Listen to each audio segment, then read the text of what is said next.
Welcome back, guys, to another episode of Live Wires, episode 3, where we're getting to connect with amazing people on this podcast where we can share, express our knowledge on anything from players to coaches, non players, and coaches. And today, I have a fantastic guest, none other than the Malik Michael Al Swaifi. Such an honor to be in his presence. He's one of the most accomplished SA karatekas that I know of. Three times African championships, fifth at the world champs. He's known everywhere. Everybody knows of Michael. A very high level competitor, and still today he's spreading his knowledge, his wisdom wherever he can, just to better the level of the environment. And it's so amazing to have you on the show, man. Thank you so much. I can't believe it's been so long since I have to get to you. Yeah. But you're here though, and I'm so happy. Everything that we do is about to be amazing. But thank you so much. What have you been up to? Where have you been? What are you doing now? Please tell us, man. Yes, I guess most recently, the thing that changed a lot in my life is that I've moved countries. Okay, yeah. From Cairo now. Oh my word. Yeah, so I'm living now in Egypt. I Okay. would say the capital Yeah. of karate in the world. Okay. Some people will argue it's Japan, but I've been to both, so I'm more qualified than most to say. You tasted both sides, and I was like, Exactly, but also I'm obliged to say that Egypt is the best because my wife's Egyptian. So shout out to Naima. She'll probably listen to this, hoping for the shout out. yeah, so I'm there now. But I think as far as like the professional world of sport and karate has taken me, it's been a very simple equation. Is that Okay. I was moving in a direction and I needed more space to grow, and I was simply not given it, even though I Okay. was knocking on the door. Yeah. And I said, yeah, well, I can think bigger than that. Yeah. I understand the challenge, and I rose to it. And I said, I can't do it here, then I'm going to do it somewhere else. So I started off working with other national teams. Yeah. Like Namibia, I had a bit of an impact on the Namibian national team. They won two UFAC medals under you. So the first year that I was coaching with them, they won 4. Jeez. That's Um, never heard of. I've never seen or heard of someone from Namibia Yeah. winning anything on a UFAC level other than Suzanne, Yeah. who's a fantastic athlete also. Yeah. Yeah, that's crazy. Yeah. The type of impact that you had. Yeah, I was very happy with it. Yeah. And it was a great stepping stone to what I'm further doing now. And now I'm working with a couple of individual athletes from around the world, various countries. Okay. And I have a permanent coaching post in Ahli Club in Egypt. That is, for those who don't know what Alaki is, Mo Salah. Yeah, He's working at the correct. club Mo Salah. with Mo Salah. That's like some news, man. Yeah, So- yeah. Alhamdulillah, I'm really happy for this opportunity. It came about from God's grace, Of as course, everything does. Everything's written by.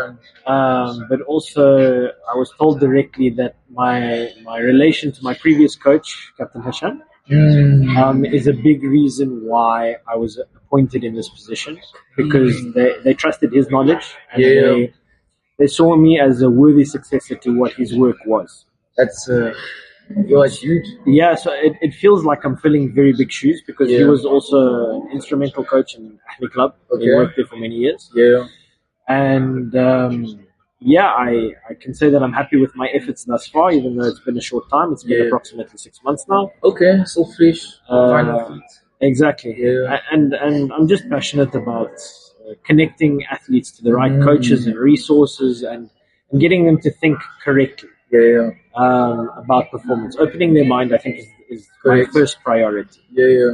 So yeah, this is like, in summary, how I got to where I am now, and the factors Yeah. that pushed me there. Okay. Yeah, so I can say thank you for the barriers that were put up. Yeah. Yeah. 100%. If I'm not mistaken, you started this program, you and CJ Jody, another well-known instructor.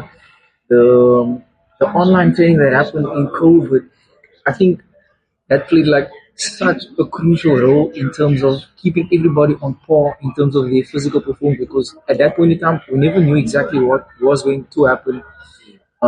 everything just remained still. Dojos, everybody didn't know what to do. But the fact that you started this simple thing of just, okay, guys, let's all come together on this platform. We set up a structure. We have kata, kumite, fitness training, all of these things. And we just maintain it. It was a weird thing at the start because we had to find our feet, but it eventually turned into something so magnificent. People looked forward to, like, no, okay, Friday is this class, it's a fitness class, or it's this teacher class, and we learned so much. Like, there was different instructors from overseas, local, and it was such a cool time to just be a part of that and just learn. I think that's where my, let's say, small passion for kata started, Yeah. because I could understand more like my body. Because before I was just like, Yeah. and I was like, okay, my scapula must contract. Also, for those that don't know, the first SNC lesson I ever took as a sports scientist was on the VPD platform. I don't know if you know this. That was the first platform that you gave me, and you said, okay, Joe, here's something for you. And I learned so much about different exercises that I do today with my sporting teams. Amazing. Knowing what the scapular is, the scapular Very push-up. cool. That was my first platform. And from that, I've implemented so many things that's still based on that platform. And I would always be, I'm always grateful people who gives me like an opportunity, because it means that I can grow from this. I'm always grateful for that. Yeah. But without further ado, today's topic is rest and recovery. And my knowledge of Michael is, I don't know how to say it, is such an elite athlete in terms of how he prepares, in terms of recovery, rest, and nutrition. And there's so many people out there who don't understand the concept of how to prepare specifically for any event, whether it's just your day to day life in terms of how you want to be, in terms of your physical well being, or if you're preparing for some sporting event and how you need to be, how physically ready you need to be in that state. Uh, Tell us about your journey and how you went about all of these things. Mm. So I think the first point is that you have to suffer a little bit to learn that this is a necessary part of the equation. Okay. So first, you're kind of doing your sport in a recreational kind of way. Maybe Okay. you train twice a week or 3 times a week, something Yeah. like that. And then you start wanting to take it seriously, so you start to load your body a little bit. Okay.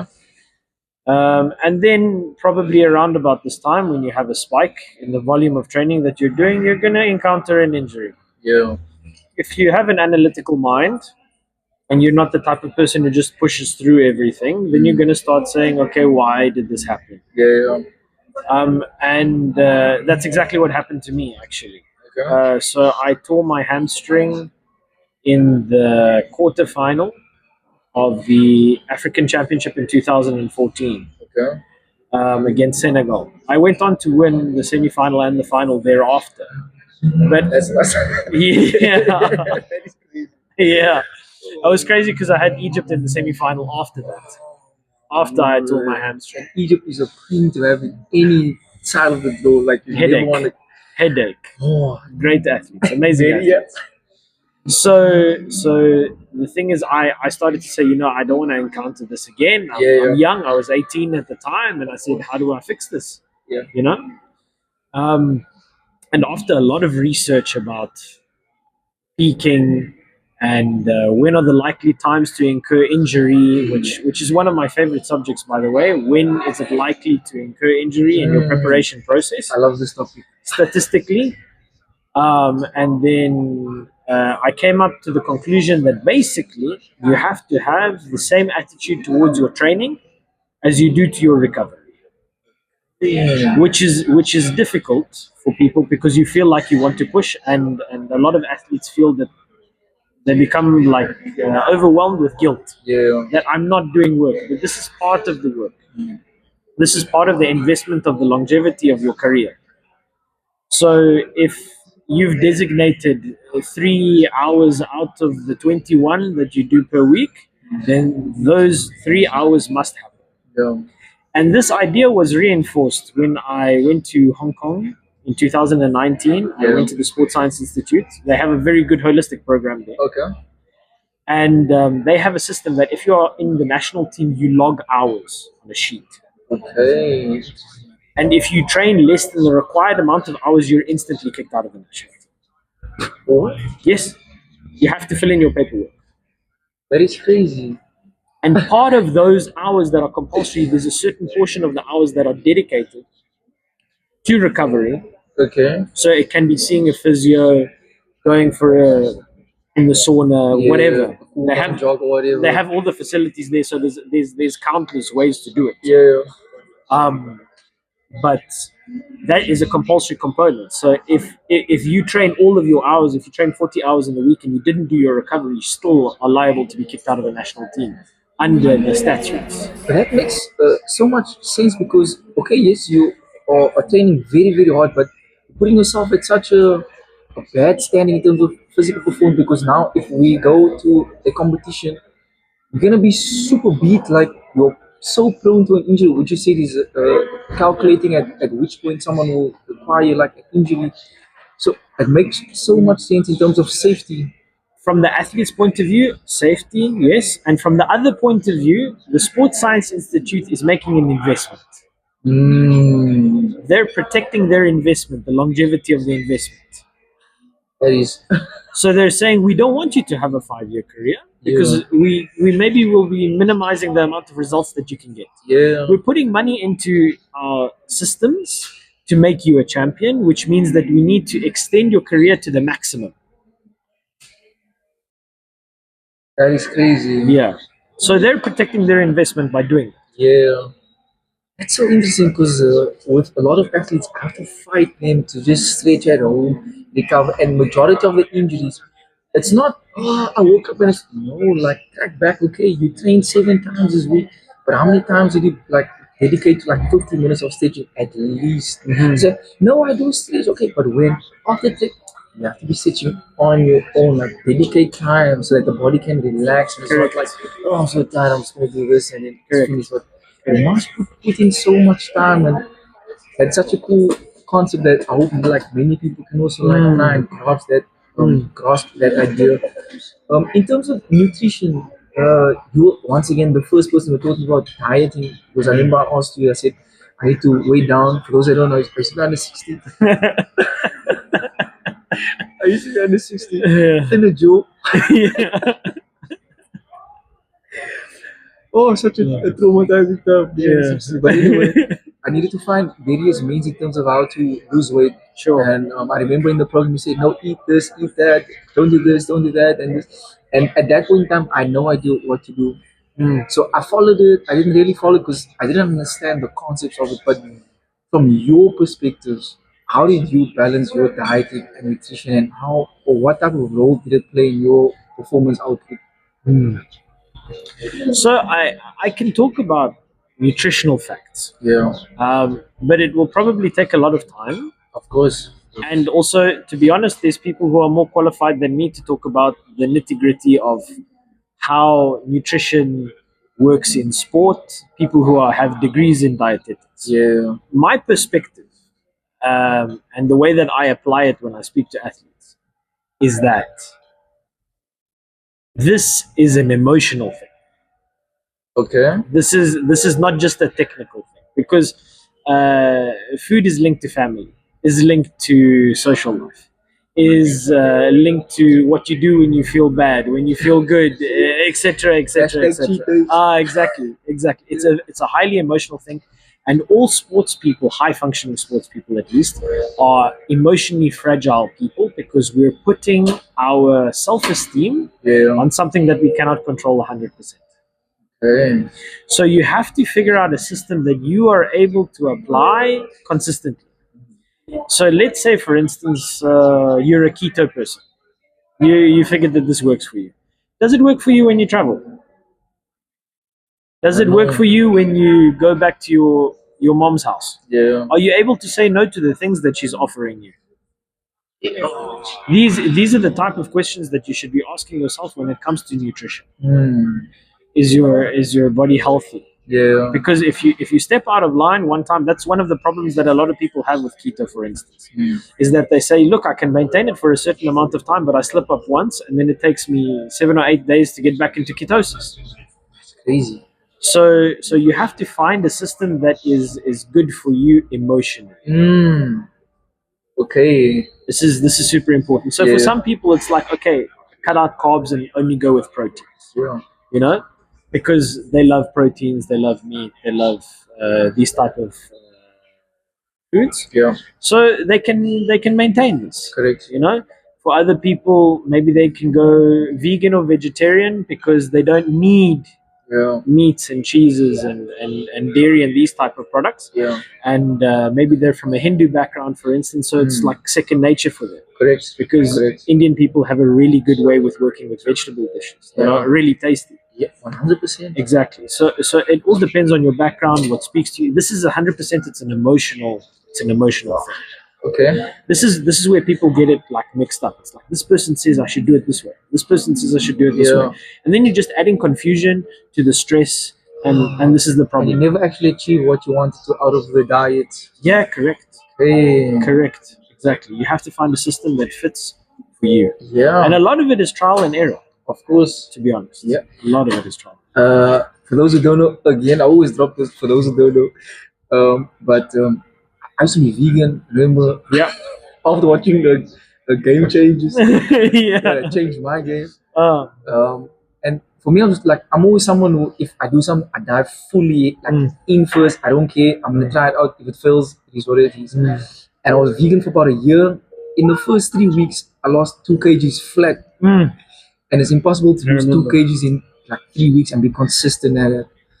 And the first competition I went at, my dad told me afterwards I looked like someone who fell inside of his skin because I was way too thin. yeah. Way too thin. I was weighing on average like 62 before, and with the vegan, I was 59 Yeah. standard. And at that point, like obviously, I didn't understand anything yet because everything was just placebo. I Yeah. eat this, I feel good. Um, I eat this, my training is even better. I have more energy. I was telling myself all the time. Yeah. And the more I got to understand my degree and have conversation with people, the more I realized like that part of my life it's sort of shaped in terms of how I plan my diets now. So I know exactly, okay, I have about a month. Okay, I include some vegan things because I know the amount of metabolic rate speed is going to happen. So I know, okay, if I have beans, my tummy is going to work all the time, which means I will lose enough weight with my training balance and all of those things. But also don't neglect maybe a certain amount of protein in terms of your chicken or your meat, or maybe just leave the carbs out, just have the rice and the beans. But that whole period of veganism just changed just in terms of the things that I can apply now. And I always tell people that you must explore. I can never give you straight facts because they only apply to me. But if you want to like build like muscle, you must try many things. Try the carnivore diet, try a carb diet, try the whey proteins, all of these things. But don't just buy stuff because someone is telling you no, it's fine. Use this. Like find background, understand, research, speak to people that have been on both thresholds of it. Sure. And I guess this is somewhere that you can also balance out your dieting life, and also you break the system of the family gene. That's how you put it. Like if I know, like, okay, I don't eat meat until on this day, and I only need the proteins in. Now you know, okay, I need to be disciplined because I know that if I touch onto this, I'm going to be delayed by so many times in the week, and I'm going to need to catch up again. It delays so much, so much. So it's so cool. I never thought of that family thing. Yeah. Family and social is a huge factor when it comes to diet. Huge factor, and I feel that people neglect it. Yeah. They look at it purely from a textbook point of view. So they take a look at the facts of what's gonna get you to the destination. But we're not living in a vacuum. The other problem that you mentioned actually is that people have a specific goal and they come to you and you say, okay, what am I supposed to do with my diet? But sometimes I feel like the goal is mixed up with the superficial. 100%. So the thing is, even with coaches suffer from this problem as well, where they say the athlete doesn't look right for the division. Okay, based on what? Tell me about their movement. Tell me about their endurance. Who cares about how they look? Yeah. This is not a fashion show. We're living in a superficial world, unfortunately, where this stuff matters a lot. Correct. But the thing is, if you're moving correctly and you're performing correctly, who cares? 100%. If Who you're still cares? achieving your goals with everything, Ah, okay, keep it. Why change the algorithm? yeah, exactly, exactly. That makes no sense. Yeah, there was a guy who used to compete with me, same generation from Japan. He was very fat. Yeah, He looked proper obese, but his movement was so quick. yeah, Like from a coach's point of view, I can't change anything. yeah. There's nothing that I can say to him to say, listen, your physical conditioning is not where it's supposed to be. Mm. And maybe if he lost weight, he wouldn't be the same. I don't know what Yeah, would have changed. But everybody's different. Everybody moves well at a different weight. mm. And you have to experiment. Where is my optimum weight supposed Yeah. to Where be? do you fall in? Yeah, exactly. On that, Mike, we were talking just now earlier about how you used to prepare for your competitions Yeah. before and after. I would love it if you can share that tip in terms of how you were prepared, in terms of the weighing in and nutrition and making all those notes in terms of Ah, tracking. okay. Yeah, So the thing is, I always try to go into competitions conscious of where I was. okay. So I had a very methodical way of doing things, so that I can say I didn't get the result I wanted this time, and it's for this reason, Mm. A, B, and C. So it's very important to set a goal and then say this was my method to achieve that goal. Yeah, If I don't track everything, then I can miss a detail and make the same mistake again correct, the next time. correct. So what we were talking about specifically is that me as a kata athlete, it's not required for me to weigh in before I compete. Yeah, But I knew my weight. I always had a weigh in for myself yeah, before I competed. And I can tell you off the top of my head now at different competitions around about where my weight was. yeah. And I know where I was too light, where I was too heavy, and what it did to my performance. That's crazy. Even after I've retired now. Yeah, So this is what athletes need to be thinking. It's heavy mental work, but it's necessary. Otherwise, we're just shooting and we don't hoping. know. Yeah, Yeah, exactly. We have to be methodical. We have to be methodical. We have to measure what we're doing. yeah. And man, like from a sports science point of view, like we always talk about whatever you put in, that's what's going to translate to whatever performance outcome you're going to put out there. It's pointless you blaming the fatigue and no, I ran yesterday. Food is put there for a reason in order to make you like nourished and filled with energy. But if you're Correct. putting in the wrong type of things in your body and you go to training or a run or you play a game, if you feel bad on the day, don't blame the weather, the coaches, the players. Always try and work internally in terms of okay, what did I do? Did I eat right? No. What did I eat that was wrong? Okay, maybe I had too much biscuits, I had too much sweets, I didn't eat maybe anything, I was playing like at a fatigue rate. Like there's so much things that you need to be conscious about in terms of where the performance is going. Correct. So I was talking to one of my athletes recently Yeah. about a concept, and I call it the license to complain. Okay. So what gives you the license to complain is that every detail under my control was hit the way I wanted. Mm. I took care of my nutrition, my sleep, my training program. Things were balanced correctly. I communicated with everybody correctly. I Yeah. videoed all my sessions, whatever. I did everything correctly, and I still didn't get the outcome that I was supposed to get. Mm. Now I have the license to complain. Yeah, but only about this one point. No, not about this one point. You're allowed to identify where the problems were in reality outside of my control. Okay. You can identify it. This was Okay. wrong, and it wasn't supposed to be like that. Mm. There was an administrative problem with the draw sheet, Yeah, for yeah. instance. You know Okay. what I'm saying? This is a genuine factor, right?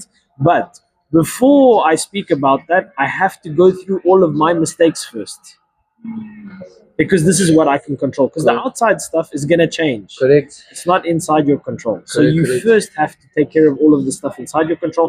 Now you have a license to complain. Before that, you don't. That is so. That is Yeah. active. Yeah, you have to go through your checklist first Yeah. and say, did I do everything that I could possibly do?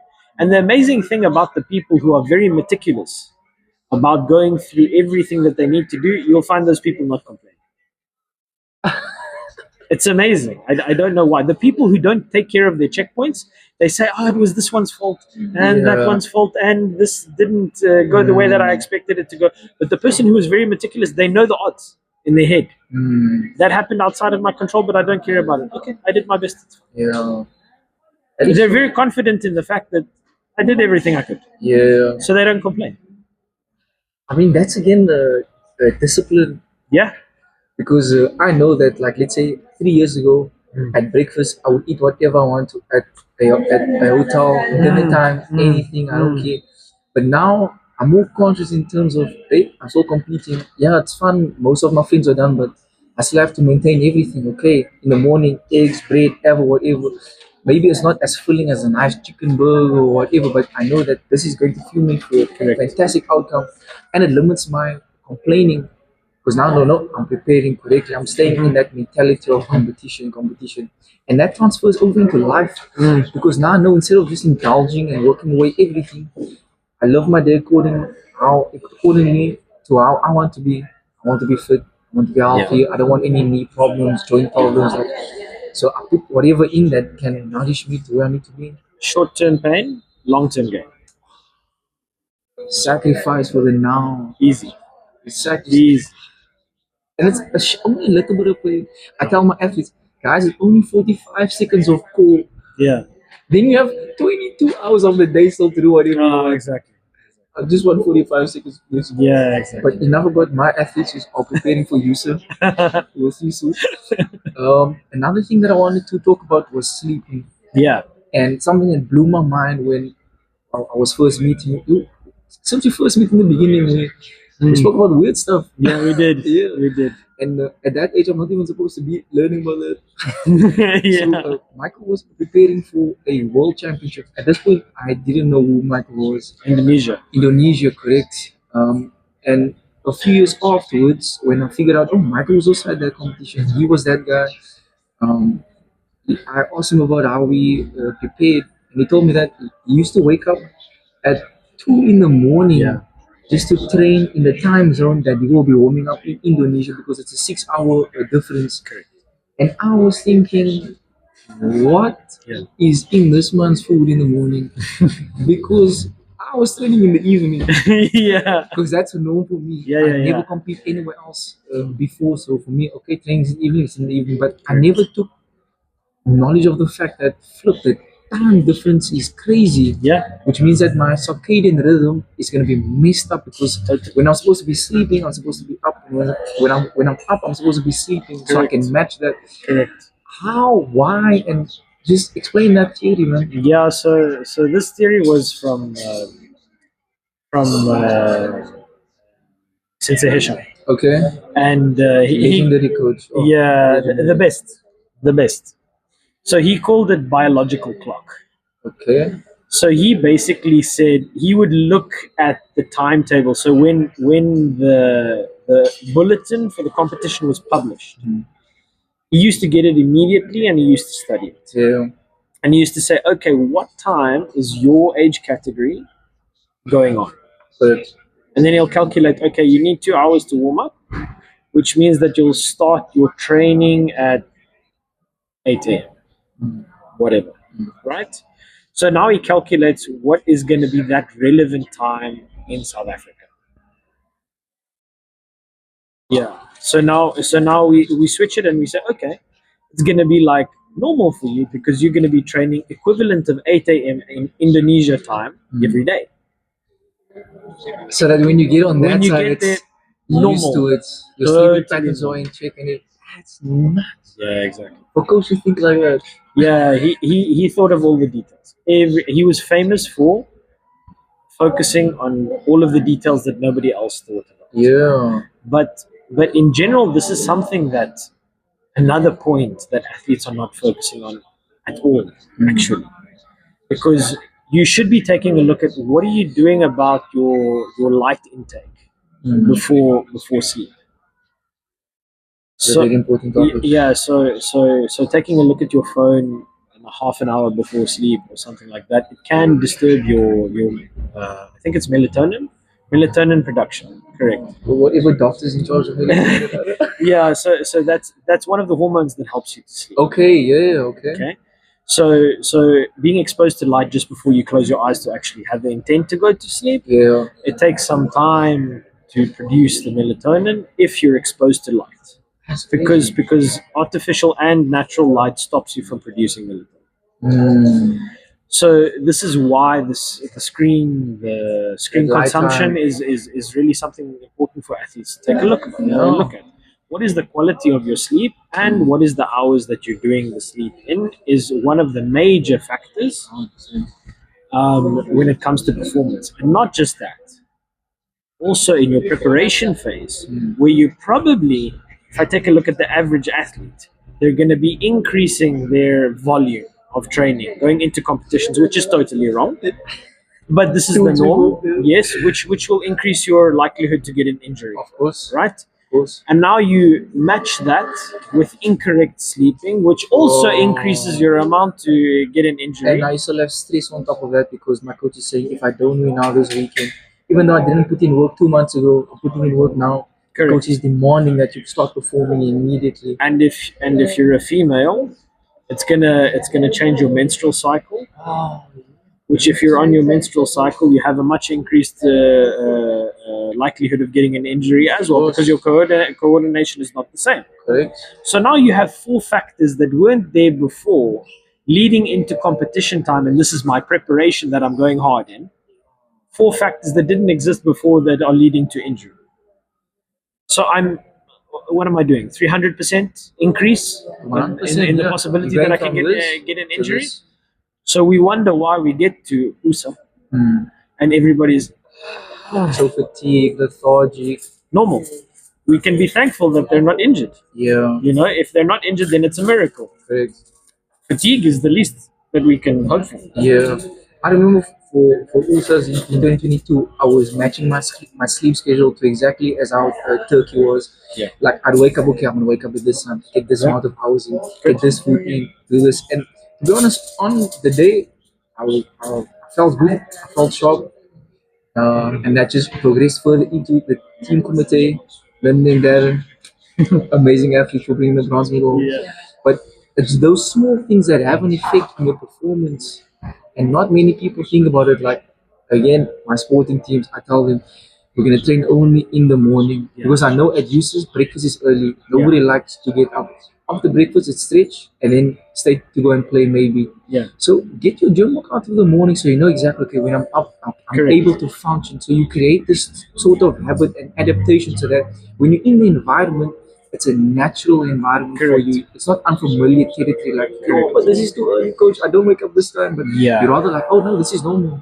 I'm ready. I'm focused. I'm switched on. That's a really good point. That's a really good point. So now we're talking about the biological factors.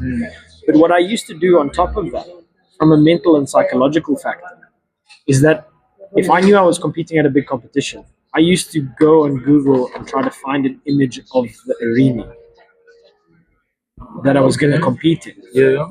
So that I know what the inside of the hall looks like. It's not unfamiliar to me. And then when I close my eyes at night and I'm doing my visualization, I know exactly what the hall looks like. When I get there, I've been there for a month. Yeah. Some Rasi Erasmus over here. Yeah. They give me a chance, I'm ready. Scapula push-ups everybody. Find Melissa that you don't find it, book a ticket. Yeah. That is so great, but it's so important, man. I think we just start to adapt. And I mean, this podcast is not necessarily just about athletes. I mean, there's recreational people that just play sport and things like that. But you can still apply these type of things. How much quality sleep are you achieving? Or you spending a lot of time on your phone? What's your meal intake? Are you snacking all the way up until 12? Are you giving your body time to rest like properly so that when you wake up, you're properly nourished from your sleep? And sleep plays such an important factor in how we do everything. We can either be moody, we can be too tired, or we can be just right. And that comes with the balance. Yeah, okay, exactly. I know I must eat this amount of hours to achieve this performance. Whether it's working in the office or whatever. Yep. And if not, I can go back and be like, I shouldn't have watched that extra episode on TV. I should have gotten that half an hour sleep because I don't feel good now. My brain balance is a bit off. Yeah, it's budgeting. It's budgeting. And like you made a really good point. It's not necessarily just for athletes. Yeah. Because the thing is life is a performance. 100%. Yeah. 100%. So the thing is like you have to always try to think, what is the maximum that I can get out of my day? Yeah. And there's going to be times where you have to perform. There's going to be big days, Of course. and it's not necessarily linked to Big athletes. meetings, big presentations. Exactly. And And with and with that, with whatever your performance looks like, your priorities obviously change, but the mechanics stay the same. The things that you need to measure stay the same. So it's always two things with me. Number one, outcome based. Mm. What do the results say if I put it down on a piece of paper as numbers? Yeah. And secondly, evidence based. Evidence is important, right? These 2 points, right? And not all evidence is good evidence. Mm. I can't stress that enough. Yeah. Because there's a lot of studies out there that Misleading, bro. totally misleading and just rubbish, right?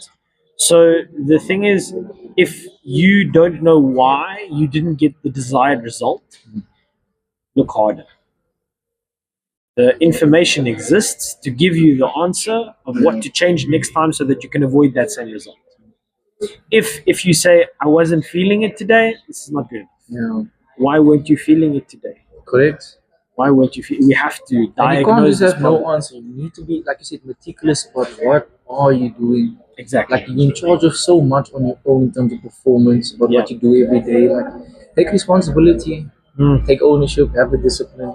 This is what I do. This is what I didn't do. Correct. This is my fault. Actually, Correct. I should be better. Yeah. Learn the habits, adapt to it, and teach other people. Have that type of ripple effect. This is how you get amazing human beings as well. Just by teaching them good habits, small things. Drink water every day. My cousin Garnet, he started training with me. He was very not lazy, just was very like, I'm gonna do it. No, I'm gonna do it. Mike is in the gym 3 days a week now, Awesome. and he's drinking water. Every time I see him, he's drinking water. Doesn't touch cool drink, doesn't do anything. He's walking around. And I'm like, I'm so proud of him. Awesome. But he's doing so well, and I hope he can inspire many other people in our family, in his friend circles. Just inspire, be better, enjoy the habits. Because it gives you such longevity in terms of your life. Yeah. And it's amazing to see these small things, pay off. It's a simple mechanic that, like, once you've been enlightened, you feel a responsibility to pass the information on. Of course, this is a simple mechanic, and you have to be allowed to do it. That's also one of the things. Certain places and certain areas don't allow you to do it because for an incompetent person, there's nothing more dangerous than the truth. So if you're speaking the truth, it can be that you will be made to be silenced. Yeah. And that's a universal fact. Yeah. You're often, if you know what's happening, you're the most dangerous person in the world. Yeah, that's so true, man. And then lastly, before we go, I love to leave people with some tip that like you can inspire them, not just athletes, anyone else that you think will benefit them in terms of our topic for today. What do you think people should be focusing on? Please just leave us your wisdom. Teach us something. I would say that you should learn to love yourself. Because every action that you take of discipline is an investment within yourself. So you have to treat yourself like an investment.